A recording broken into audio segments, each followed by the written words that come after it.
Hey guys, welcome back to our channel. So we just finished watching episode 5 of Black Lightning, called And then the devil brought the plague. Thank you.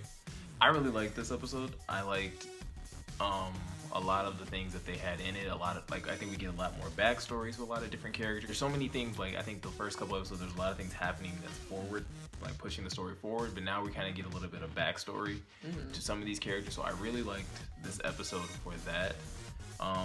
But at the same time, we still get to see there's still character development within this episode. So I really like that into some of the characters where we're not looking back. We're still kind of pushing forward, specifically with Jennifer and Anessa. We're pushing forward with their characters as they're kind of still growing, but we get a good look back into characters like Gambi, Tobias, and Jefferson as well. Kind of like last week, we're just gonna kind of walk you guys through the episode, kind of some things that kind of happened, and then probably within the midst of that, touching on some things that we really liked throughout it.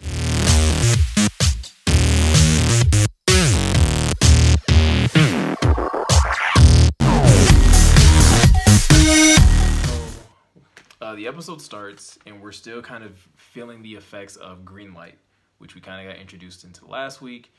And Jefferson is now, it kind of starts out kind of light. You know, Jefferson is still I guess he's trying out new abilities, or that's what it kind of seemed. New technology, yeah. I couldn't really tell if it's technology, or I mean, it's probably a combination of both. Tech, so it's a combination of both. The technology that Gambi has created for him, as well as how it fuses with his abilities. Right. And so we get to see I guess he's gonna have the ability of flight, which is pretty cool, or at least the ability to hover. Well, hover, yeah, it's more hovering. So that was really cool to kind of see that, and to kind of see Gambi is essentially Jefferson's Alfred in so many ways. That's what. Thank you. I keep trying to compare him to somebody, and I couldn't put my finger on it. Yeah, it's Alfred. Yeah, that's essentially who he is to Jefferson. Only Alfred is not as shady as Gambi. No, but so we get into that. We're seeing Jefferson use this ability to hover and fly, and really quick we get, once again, one of the things that I love about this show is how they sprinkle in real life things that happen. You know, things that are happening in the real world, and then how they kind of highlight those things. And so in this episode, we see that Jefferson's kind of gets in the middle of an arrest because the cops were doing a pretty bad job of it, because they were trying to arrest somebody who was on green light. And if you don't remember, green light not only gets you high, but it also almost it's like a steroid. It gives you super strength as well. So they're having a really difficult time arresting this person. And instead of tasing him or calling backup or anything like that, they were in a position where they were getting ready to shoot and kill this young man. And Jefferson gets in the way, he subdues him, and kind of basically says that very little thing, next time how about you try using a taser. Exactly. And it's one of those things, like I said, it screams, where that the writers are very cognizant of things that are happening in the real world. So that was really cool. And then the next thing we know, we're back with Gambi, and I think this is one of the things I really liked about the episode. So now we're getting a little bit more backstory into Gambi. And so I think it always kind of shady Gambi. I'm not gonna say shady, but I think with Gambi, they done a really good job up until Gambi started doing shady stuff. We never asked questions about Gambi. Gambi made Jefferson a brand new suit, and we never once asked why is this tailor making high tech suits? I mean, I did in my head, but in our videos, we never thought to ask. But so it's starting to seem like Gambi is not your everyday tailor. Right. Gambi may, the vibe I'm getting is Gambi probably used to be a spy or something. That's what it's seeming like. Or he probably works for an organization similar to Argus, if you're familiar with Argus from the Arrow universe and things like that, or the DEO, or or any agency like that. It seems like that's type of, maybe Gambi has some connection to an agency like that. Mm-hmm. So we get back to Gambi. Gambi's, you know, we're getting a little bit of information of him, and we're getting this information because he's just kind of having his face-to-face with Tobias Whale. And we're finally understanding that Gambi knows Tobias not just from Jefferson trying to stop him. Like, they know each other very well, like on a personal level. Mm-hmm. So that was something that really like stood out to me. What stood out to me is that he didn't mention this meeting with Jefferson. To Jefferson, you mean? Yeah, to Jefferson, which is why I call him Shady Gambi. I don't call him, like I said, I don't call him Shady because I think, once again, we don't know Gambi's backstory. And like I said, I think he is a spy, and so I think there's a certain level of backstory, as in like, kind of like I said, if you go back and look at Argus, right? Mm-hmm. And we look, just to kind of switch gears for a little bit, we look at the Arrowverse, and we look at Argus, and we look at Diggle's wife's Layla. Layla has two responsibilities. Layla has like her duty to her husband, who she knows is best friends with Green Arrow, but she also has her responsibilities to Argus. And I'm starting to feel like that could be something similar to Gambi. Gambi has his loyalty to Jefferson, that, you know, he has to be loyal to him, give him information, but at the same time he also has to protect him from himself, and he also has to protect whatever he knows from whatever loyalties he has maybe to this other, because they mentioned I think it was AFS was the company or something like that they mentioned that Gambi was connected to. So whatever that is, which we actually hear reference of that twice. So once in this conversation between Tobias and Gambi, and then we hear it later when Anessa is doing some research into her grandfather's past. Right. Another thing that stood out to me, though, I don't know if you picked up on it, in the conversation between Gambi and Tobias, is Gambi makes a reference to the fact that Tobias isn't aging. Yeah, I noticed that. I didn't know that he took something. Which, yeah, like I didn't, Him and his sister. Didn't register to me. Yeah, didn't register to me at first because I automatically assumed like, oh, Tobias and Jefferson were the same age. And then, but then for them to say that, and then all of a sudden, once again, if we know what's in the comics that Tobias killed Jefferson's father, then it kind of like puts stuff together. Like, so this is why Tobias is still young. It clearly has something to do with some sort of chemical or medicine or something like that he was exposed to. Mm-hmm. So that was really cool within that conversation that they had. Right. Transitioning into that, next thing that we kind of get that's kind of big, I would say, like semi-big, or at least it's big for her character, is Jennifer and her altercation, which was probably like one of like the best. I enjoyed this moment as well. Yes, you did. I know you. Well, we both did. Like it was. Yeah, we did. It's one of those weird moments where I think like everybody can relate to being as a kid. Like, you know, you go to hang out with your friends and there's that one bully or person that's just hating on you, and you just like, it leads to an altercation. I've never broken anybody's wrist, but. No, but I mean, you've always had like, everybody's had an altercation with somebody that they didn't like, right? And so with Jennifer, that's what we get. We get a more in-depth look into Jennifer and understanding that she has conflicts with some of the people that she hangs out with, or people that know of her, and she ends up getting into a fight. And it's our first, like, we knew Anessa could fight. We knew Anessa like knew how to defend herself prior to her having powers. We kind of already got that vibe, but we didn't know that Jennifer could. As far as we knew. Yes, we did. Remember first episode? No. When she was with the guy and the. She didn't fight though. She like pushed him, but she. I mean, but that's an indication. No, that's not. That's an indication that you know how to say no. It was an indication to me because she did some little bit of fighting. No, because there's a difference between like pushing somebody and then there's like breaking somebody's wrist. In like one motion. I got the vibe that she could fight. Never got Apparently the vibe that she could. didn't. Never got the vibe she could fight. Never. Not once. Whatever. Anyway. So, yeah, we see Jennifer get into her first, in my opinion, her first real fight, because she's fighting two girls and breaks a chick's wrist in like 2 seconds. And I'm on Team Jennifer. I wouldn't have paid for the medical bills. Not one dime. Nope. Yeah, so like Khalila said, apparently what eventually ends up happening is that Jennifer gets in trouble for breaking this girl's wrist, and her mom is kind of just concerned about it because, you know, that's medical bills. And what we kind of like already know about Freeland is that a lot of the people within this city are not, like, not everybody's rich. The Jefferson, like the Pierces are doing well, but not everybody is doing well. Like, so a simple trip to the hospital for somebody, for most people, is like, oh, whatever, we have insurance that covers that.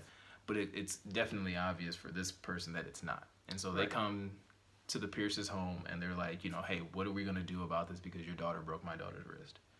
And as a parent, I was very proud. Like, I feel like we have 2 girls. I feel like if my daughter was about to get jumped and she won and she broke somebody's wrist, good for you. There's no punishment. Like, why am I punishing you? But it's like, I don't know. But I did believe it. Like, I believed, like, the punishment. I believed the conversation that her and Jefferson end up having about being able to control emotion and control situations, which I think I mean, that was a good conversation, but I think it's also, it's not just but it's not like just a TV conversation. Like, that's a real world application. That's what I'm saying. Yeah. Like, I remember having similar conversations with my parents growing up where it's like, you do, like, yes, you defend yourself, but you also have control over the situation. You can control how the situation plays out. You should never be the one instigating a fight, which is essentially what Jefferson is explaining to her. Right. You should never be fighting as a way to fuel the fire. Right. Which is interesting because I feel like that's a conversation he should be having with his other daughter. I think so too. Because Anessa, on the other hand, clearly feels like fighting is the answer. She does. Like, she immediately goes to that place whenever, like, now that she knows that she has power, she immediately goes to, I think, to that point of, how do I use my powers to get what I want? And we kind of see that within this episode as well, because she's curious. I think she's very curious about her powers. Where are they coming from? How did she get them? And, I mean, it wouldn't be fun. I don't think it'd be a good show if she just asked somebody. So we get to see her play detective in this episode, which is kind of cool. I just, wish she would play detective in some regular clothes. Yeah. Like, the outfit choice that Anessa makes for her super costume, she looked like she was trying to be Wonder Woman, but it didn't quite work out. I wouldn't even say that. Or a Supergirl mixed with a Wonder Woman mixed with the... Nope. What was that? I would say she looked like she, like, went back into the 70s.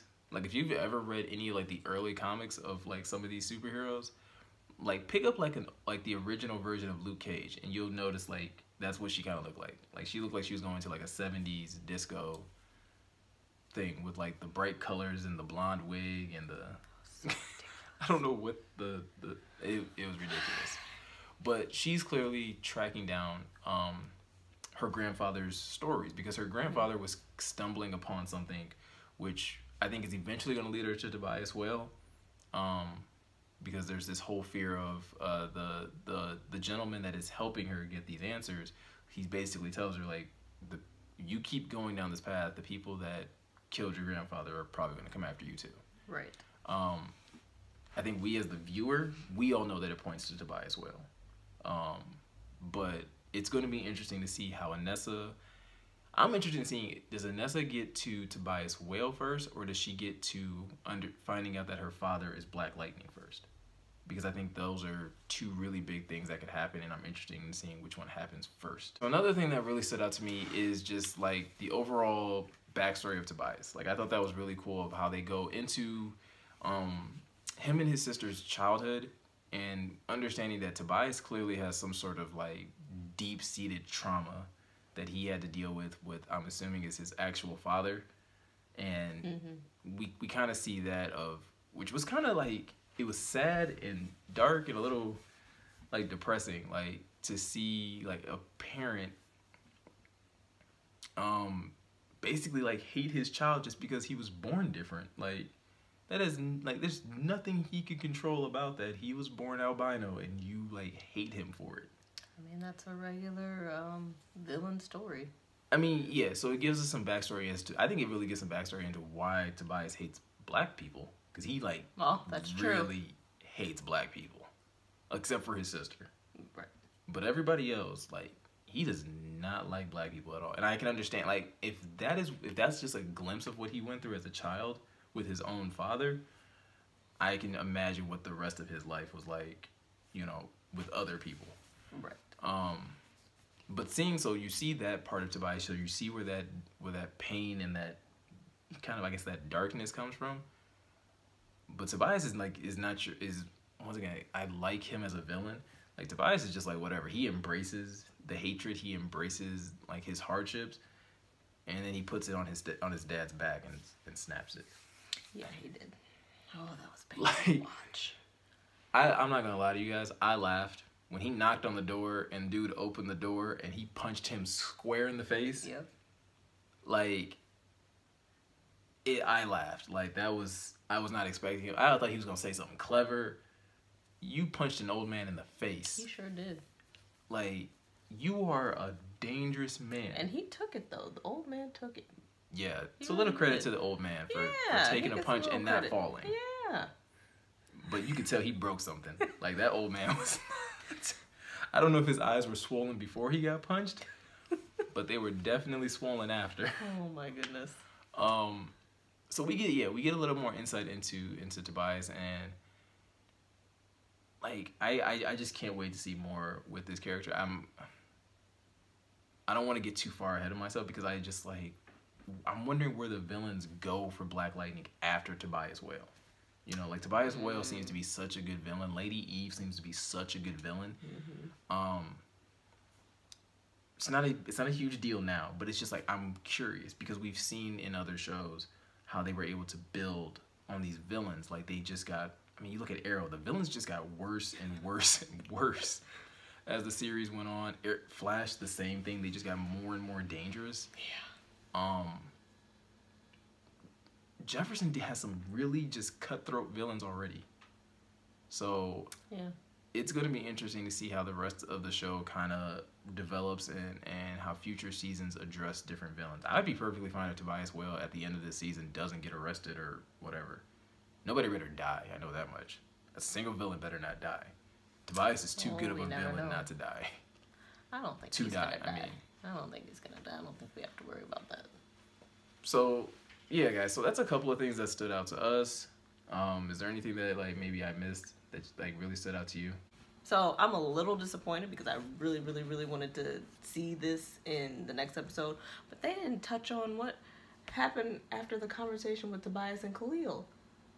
Yeah, I feel like that's gonna be like another reveal, like, later. And all right, I'm gonna call it right now. Oh Jesus! I'm gonna call it right now. Khalil's gonna do some weird press conference where he blames Black Lightning for his injury. That's what I was thinking last Like, episode. that's what's gonna happen. I felt that. Like, because I mean, they've already wanted to do an interview with him, and then Tobias comes in and convinces him that this is Black Lightning's fault. So that was my mindset. The next time we see Khalil, he'll probably be doing some interview where he'll be blaming Black Lightning for his injury. But that's exactly what Tobias wants. He wants the people to bring Black Lightning down, and so he planted that little seed in Khalil's little head.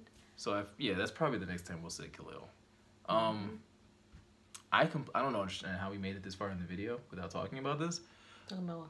Another big thing that happens in the episode that we're probably going to find out later, like, was still continuing to grow as the season goes on.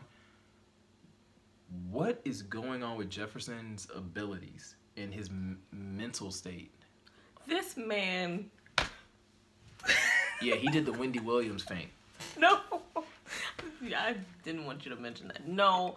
Wendy Williams, I love you. Don't listen to my husband. And then look at the Jefferson feint. No. Don't listen to my husband. I want to know which one do you guys think was better? Who did the feint better? Wendy Williams or Jefferson Pierce? I love Wendy. Leave her alone. But it's at first I thought, like, maybe he was just having withdrawals because he hasn't used his powers in a long time. And it could still be that. They don't really know, but Gamby's talking about, like, how he's showing, like, signs of aggression, and I was like, I don't know about. I mean he did say he was Black Lightning. I mean, like, I can kind of understand, like, when he was in the pharmacy and, like, he, like, you know, but I mean, I don't think it's that bad, the aggression part. Right, but so there's clearly something going on with Jefferson. Yeah. Internally, whether it's something mental, whether it's just side effects of his abilities. It's weird how they're referring to it as a Black Lightning thing, as if Black Lightning is a separate personality. And so I'm curious if they're going to go that route. Well, you know, Lynn already, you know, she don't consider them the same person. Whatever. Lynn is starting to get on my nerves. Like, Lynn wants to have her cake and eat it too.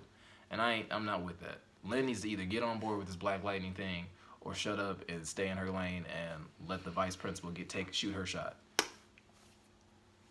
I don't even like the vice principal. I'm just saying, you need to pick a lane, and if you don't want to be in Jefferson's lane, let the vice principal shoot her shot. All right, then. So that's how I feel. Let me know what you guys feel. And that's how we feel mostly about like this episode. I think it goes without saying we really enjoyed it. Yes. Really excited for the next episode. There seems like there's going to be even more backstory that's going to be explained as far as from Jefferson's point of view. So I'm really excited on that and seeing how far back this goes. Maybe we'll even get a glimpse as to when he first got his abilities. Like, I'm really excited for a couple of things that are happening from the preview that they showed of the next episode. So, like always, make sure to like, comment, share, and subscribe. And make sure you hit the bell to get notifications of when we do new videos, especially the one that we have coming up in a couple days. So, yeah, we actually have our Black Panther video coming out. Yay! And we were lucky enough, it seems, to get some early premiere tickets. So we will be seeing the movie on Thursday. Yes, we will. Instead of actually on Friday. So we'll try and do a Facebook Facebook Live? we can do Facebook Live too. No, he means YouTube Live. I do mean YouTube Live, but so you can tune into that to get our like instant reaction from it. If not, you guys should have it by like Friday afternoon. The video will be or Friday morning. Oh no, you'll have it Thursday. Oh, all right. You have Thursday. She says you have my word. Her word. Yes. So if it's not up by Thursday, make sure you guys. If it's not up by Thursday, clearly there's some technical difficulties, but you will have it Thursday night. I didn't promise anything. I was trying to let y'all know that it'd be there by Friday. Yeah. But no, we really I don't think we say this enough. Thank you to everybody who has been subscribing. We really appreciate you guys. We appreciate the comments.